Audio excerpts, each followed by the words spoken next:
Retornando o programa Mais Saúde com esse tema fantástico sobre a amamentação, que é durante essa semana, essa primeira semana de agosto.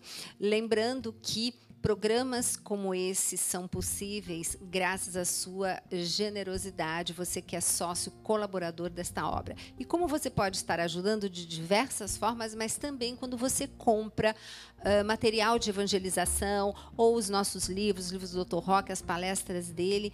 Lembrando que você que é lá de Portugal, quero deixar aqui um beijo para os nossos irmãos portugueses. Lembrando que nós estaremos, o Dr. Roque e eu, em novembro. Estamos fazendo 2 eventos a pedido da comunidade Canção Nova, na cidade do Porto, um final de semana, e no final de semana seguinte em Lisboa. E nós temos a loja virtual, hein? Você pode estar comprando todos os produtos também por essa loja. E aqui no Brasil, é claro, através do site da nossa comunidade Canção Nova, através do shopping, através do porta a porta, enfim, você tem um monte de maneiras fantásticas de poder ajudar essa obra maravilhosa. E no primeiro bloco nós mostramos, né, doutora, que podemos armazenar o leite materno. Armazenei, gente, lembrando rápido, eu vou falar rapidinho, que é o seguinte, gente. Congelou, tem que descongelar na geladeira. Me corrija se eu estiver falando alguma bobagem. Descongela na geladeira, né? E quando você for aquecer, não vai largar aquele vidro em banho-maria, porque você não pode aquecer esse leite. Ele tem que ser amornado.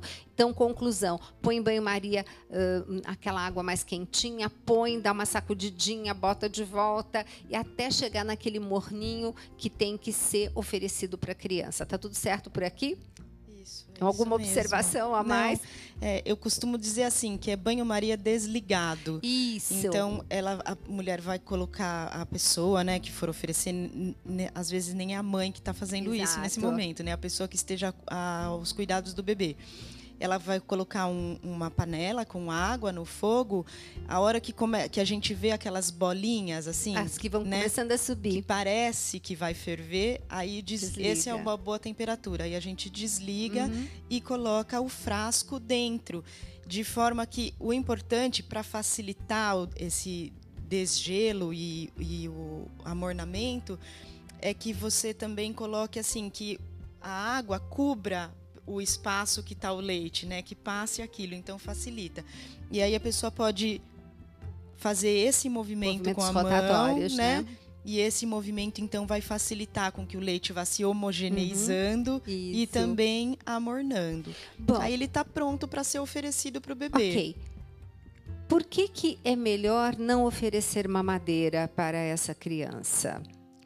Então, porque a mamadeira, o que ocorre? Aquela técnica que a gente mostrou da pega, da língua do bebê que desce, né, e que vai conseguir puxar então o complexo, né, do mamilo e da areola para dentro da boquinha dele, é um movimento muscular que o nenê aprende a fazer. É um movimento de ordenha, né?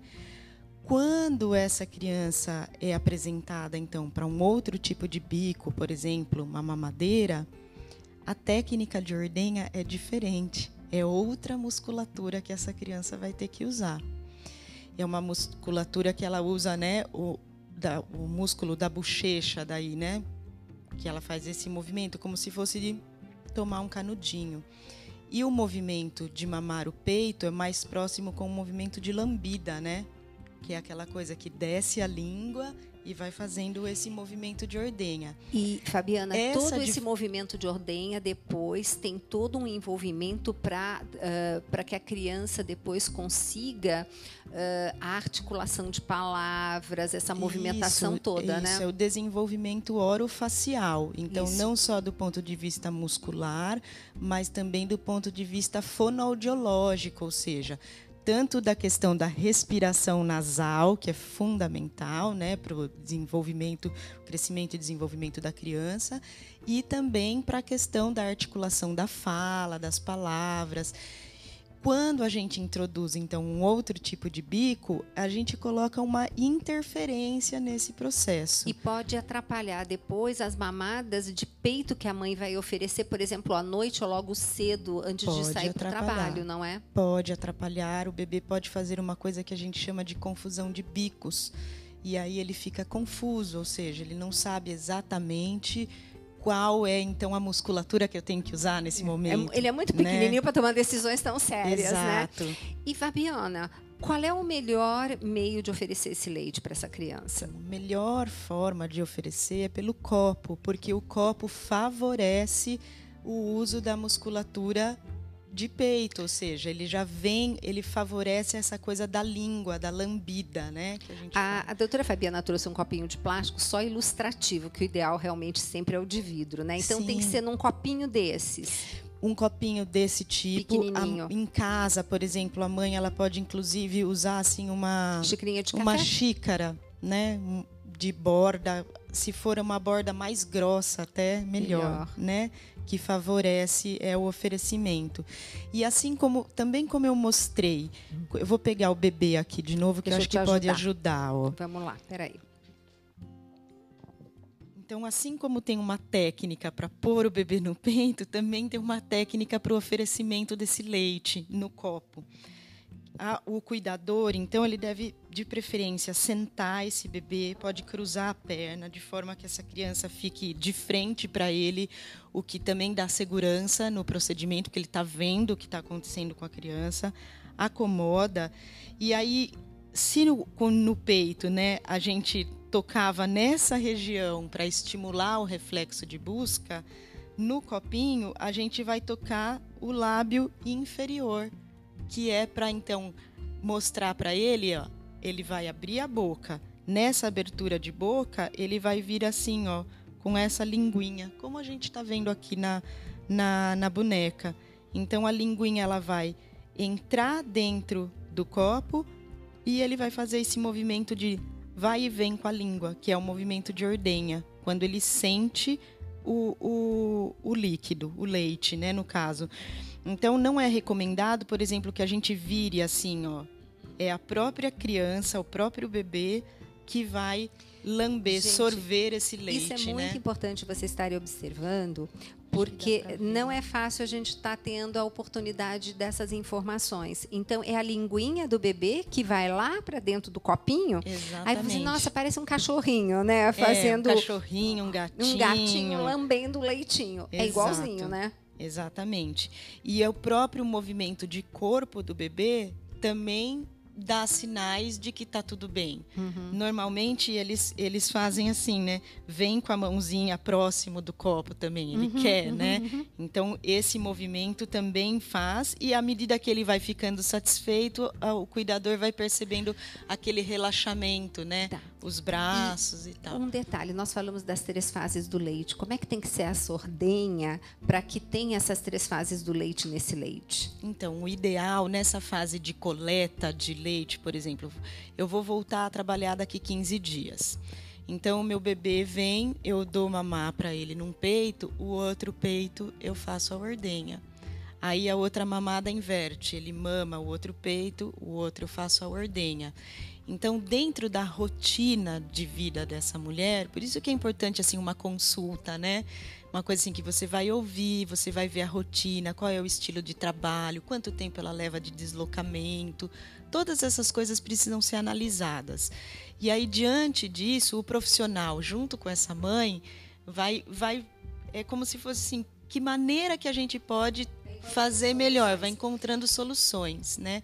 E aí pode ser que ela faça ordenha 1 vez por dia, 2 vezes por dia, 3 vezes por dia. Vai depender, então, dessa necessidade de afastamento do bebê também, né? Doutora Fabiana, e onde que essa mãe pode conseguir todas essas informações? Nós estamos falando para o Brasil inteiro. Como que ela pode fazer para ter esse apoio? Como que funciona? Vou dar o microfone para você agora.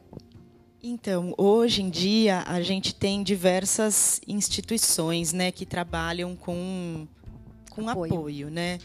Então, começando, por exemplo, os bancos de leite são ótimas instituições ou ótimos locais. Merecia um programa sobre banco de leite. O nosso banco de leite é padrão ouro. Sim, exatamente. Ele é usado assim como exemplo. Nós temos coisas fantásticas no Brasil que têm que ser mostradas. Inclusive, que a mãe que tem problema com leite, ela pode fazer uso desse banco de leite. Assim como, se você tiver muito leite, fazer doação, né? Exato, não, isso é ótimo, né? Os bebês agradecem, né? E as mães também, né? De bebês que porventura têm alguma necessidade no início de vida e que aí não podem ir direto para casa, né? Quer dizer, se precisam ainda se beneficiar ali de alguns cuidados hospitalares. Então, assim, os bancos de leite são ótimos locais para que as mulheres procurem, que elas possam, assim, ser apoiadas, ouvidas. Isso faz parte da missão dos bancos de leite. Além disso, em algumas capitais, em alguns municípios, a gente tem grupos de apoio trabalhando a amamentação. Então, são grupos, às vezes, de mulheres mesmo, que se reúnem e que vão aprendendo e se capacitando em amamentação e, portanto, se tornam também pessoas promotoras do aleitamento e que, às vezes, também identificam, por exemplo, algum problema e que podem encaminhar para um profissional. As unidades básicas de saúde, então existem programas do governo federal, onde essas unidades básicas de saúde também estão capacitadas para atender esses temas, né, e trabalharem isso com as mães. Os ambulatórios de hospitais amigos da criança, por exemplo, alguns hospitais amigos da criança, além de fazer todo o trabalho intra-hospitalar, também têm ambulatórios, né, e que acompanham então as mulheres. Normalmente nesses ambulatórios se fazem consultas de retorno ao trabalho, por exemplo. Então existem inúmeras alternativas, depende um pouco. Como você falou, nosso país é muito grande, então depende um pouco também da característica de cada município, né? Mas você que está nos assistindo, já encerrando o programa, infelizmente, quero até aproveitar e agradecer, doutora Fabiana Miller, a sua disponibilidade, estar aqui conosco e mostrar. Mas se informe e faça de tudo para amamentar esse bebê, porque você vai colher os frutos disso o resto da vida dessa criança. Sim. Então, eu quero deixar um beijo grande para todos, agradecer a audiência, agradecer novamente você, doutora Fabiana, e divulguem esse programa, porque eu acho que você vai estar ajudando muitas mulheres a desmistificar uma série de assuntos sobre amamentação e, principalmente, favorecendo a continuação da amamentação quando você volta ao trabalho. Um beijo grande e eu espero vocês no próximo Mais Saúde.